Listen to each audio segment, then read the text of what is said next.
The India presence in Davos is amazing this year round, and I'm speaking with Rohit Kapoor, CEO of the food marketplace at Swiggy. Rohit, thank you so much for your time at NDTV. Wonderful to speak with you everywhere, but also outside this historic church where the USA House is. Okay, I think we just picked the spot we found, but good to know about the significance. Yeah. Okay, so much buzz around your company right now, and I think starts with the massive fundraise, 10,000 crores odd. Now, there's some calculations that at the rate at which you are growing, you will need to raise funds again in another couple of years. Any thoughts on that? No, I think we've been very clear in our prospectus on what the funds are for and what the outlook is.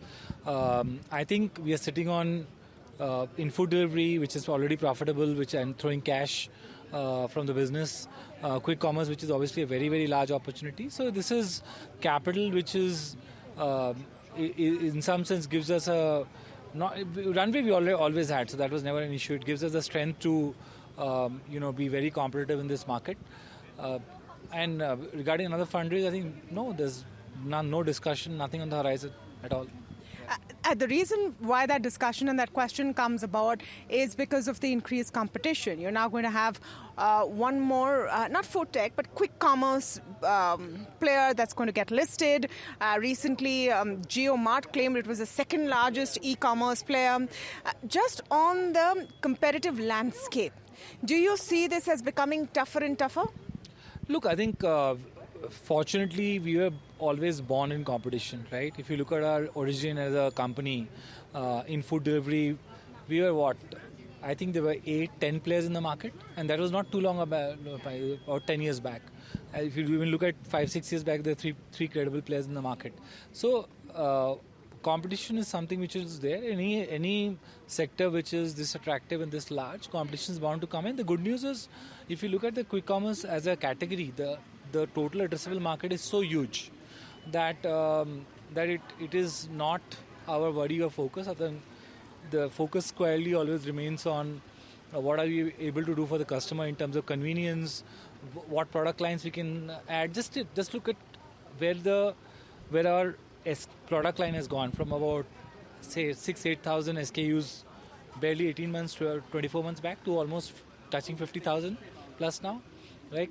So the sector is transforming at such a pace that competition will come in. So it is not like it suddenly happened. It was happening for a period of time. I think we are fully prepared for it. What is the kind of growth you're seeing in terms of average order values? Are you seeing a lot of repeat customers? Are you seeing, because you talked about that TAM, that total addressable market, are you seeing penetration growing in or average order values for repeat customers growing? Where is the trajectory? Both. So if you look at this category, I'm assuming you're talking about quick commerce. I think we're obviously seeing a lot of new to category customers coming in because of the stage at which the category is, and that will continue for a period of time. Equally, you've seen in our reporting the average order values have gone up quite sharply over the last, I'll say, 18 months or so. And I think it's reached a point where we feel that it's become a strength for the business. Yeah.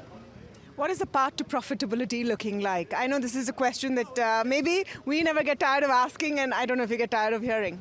No, I think it's a genuine question for any business to answer. And look, I think we had the same questions on food a few years back. So if you look at our three businesses today, food is profitable. We have reported quarter and quarter profit. Our going out business is profitable. And this will be too at some point. I think it has to be seen in two lenses. One is at what time frame we get the contribution margin positive, and which is we have guided the markets in that sense.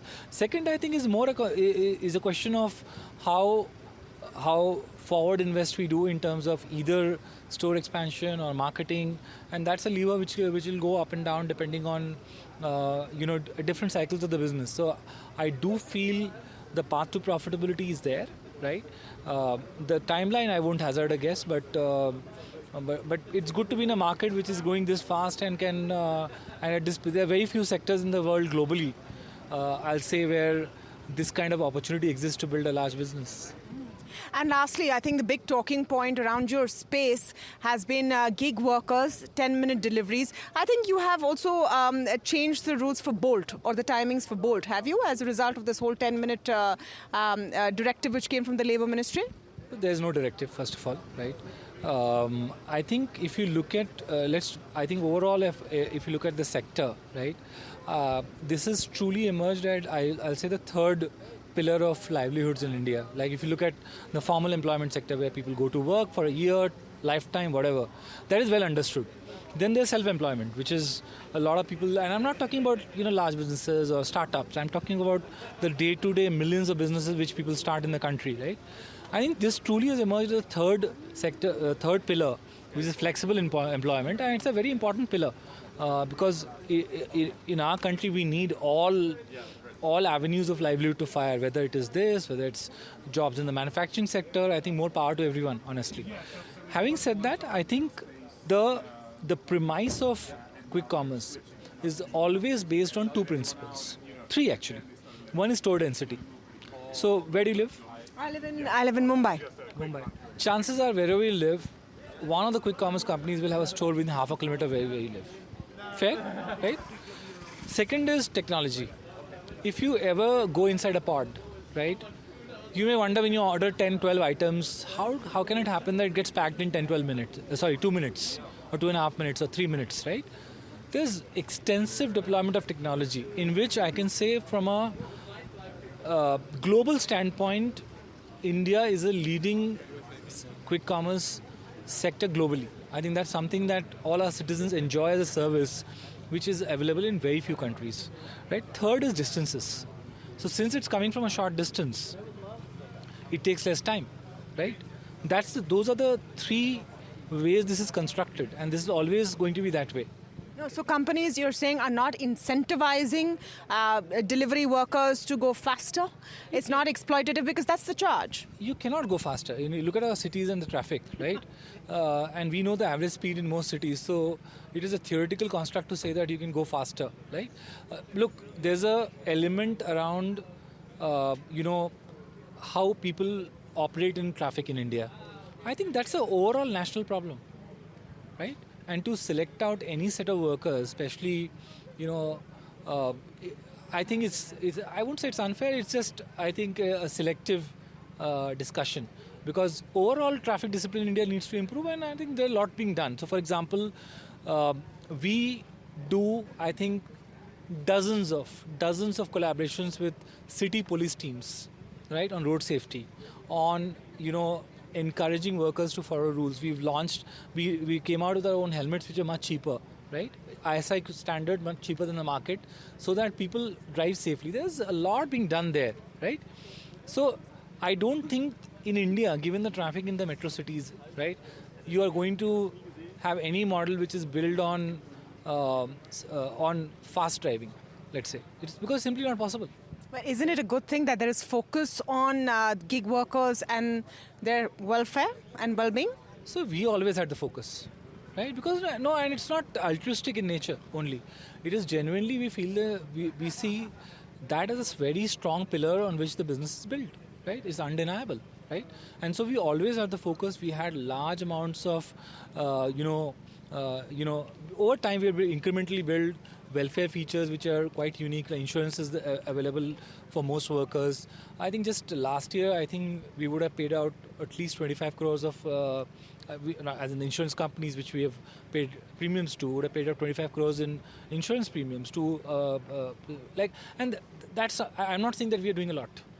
I'm not saying that this is really going over and beyond or anything like that. But I'm just trying to say that be rest assured that we wake up every day to thinking about how to make this better, right? And of course, I think a discussion of this nature is going to happen when things are operating at this scale, when it touches the lives of every citizen in the country. But I think on balance, it's a positive thing because, frankly, if all stakeholders have a mature discussion on the topic, right, a good set of outcomes will emerge. And the only thing which I will encourage everyone is to look at data, look at the kind of positive impact it has, look at the regulations also not from the lens of a permanent employment, but from the lens of flexible employment, what it is today. Because somebody has also chosen to do flexible work.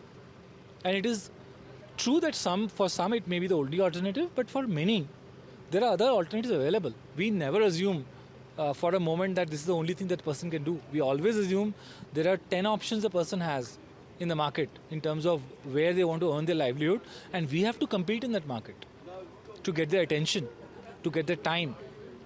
And so we treat this topic with the utmost sense of responsibility and humility, because I don't wake up any day assuming that they need us, we need them, and frankly they have many choices in the market always. Thank you so much, Rohit, for speaking with us. That was Thank you. fantastic. Thank you.